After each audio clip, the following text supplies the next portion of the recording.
बदलाव होते हैं ये पहले जानते हैं। तो विंटर्स में क्या हो जाता है कि शरीर में अग्नि जो है वो बढ़ी हुई रहती है, तो भूख बढ़ती है, हंगर पैंग्स आते हैं।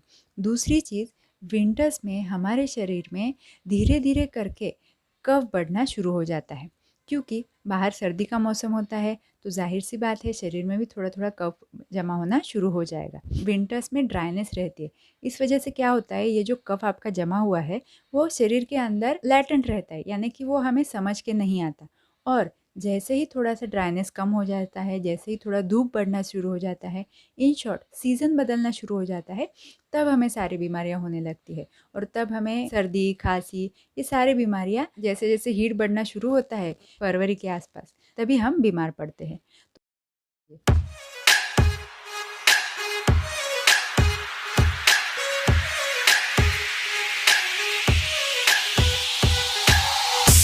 मैं हूँ डॉक्टर सोनल।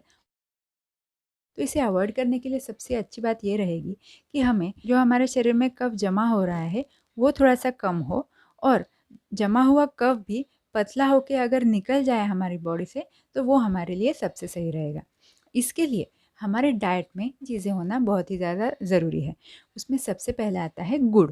तो गुड़ जो है वो आपके कफ को पतला करने का काम करता है। तो आप जो भी मीठा खाना चाहते हैं विंटर्स में, उसमें आप गुड़ डालिए। यहाँ तक कि आप अगर चाय पी रहे हैं तो आप ब्लैक टी पी सकते हैं, उसमें आप थोड़ा सा अदरक, इलायची, ये चीज़ें डाल सकते हैं, इससे आपका कफ कम हो जाएगा। और उसमें आप गुड़ भी डाल सकते हैं। तो गुड़ की काली चाय अगर आप पियेंगे तो जो आपकी कफ की बीमारियां है उसमें कमी आपको ज़रूर महसूस होगी। तो आप गुड़ और हल्दी इनको मिक्स करके गोलियां भी बना सकते हैं।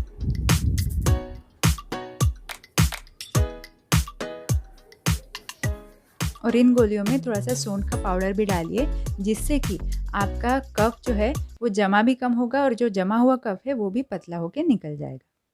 इसके अलावा जैसे हम संक्रांति के दौरान करते हैं कि तिसम यानी कि तिल, गुड़ और ग्राउंडनट, मूंगफली, इनका लड्डू बना के हम देते हैं एक दूसरे को संक्रांति के अवसर पे। तो ये लड्डू सिर्फ संक्रांति पे ही खाना ज़रूरी नहीं है, आप पूरा विंटर्स में भी इसे यूज़ कर सकते हो। अगर आपको मीठा पसंद ही नहीं है, आप खाना ही नहीं चाहते हैं मीठा, तो विंटर्स में आपके लिए एक काम तो आप ज़रूर कर सकते हैं कि तिल, ग्राउंडनट, और उसमें आप थोड़ा सा लहसुन डाल सकते हैं। अगर आपको पसंद है तो थोड़ा सौंठ भी उसमें डाल सकते हैं, थोड़ा नमक डालना है, मिर्ची पाउडर डालना है, और इसकी आप एक चटनी बना के रख सकते हैं, जो कि आप रोटी के साथ खा सकते हैं, चावल में भी डाल के खा सकते हैं।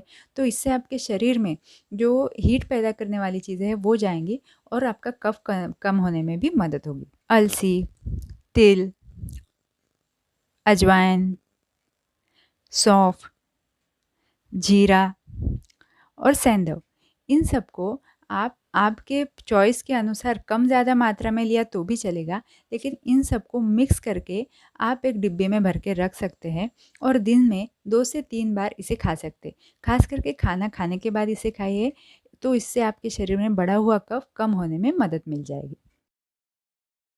कोई कोई बीमारी ऐसी है जो खास करके सर्दियों में ही अपना सर ऊपर निकालती है। तो इन बीमारियों के लिए हम और एक वीडियो लेके आने वाले हैं। इनमें सर्दियों में होने वाली स्पेसिफिक बीमारियां और उनसे बचने के लिए आप क्या कर सकते हैं वो डिस्कस किया जाएगा। तो प्लीज़ चैनल को अभी से सब्सक्राइब करके रखिएगा, ताकि वो वीडियो भी आपसे मिस ना हो जाए। Thank you so much.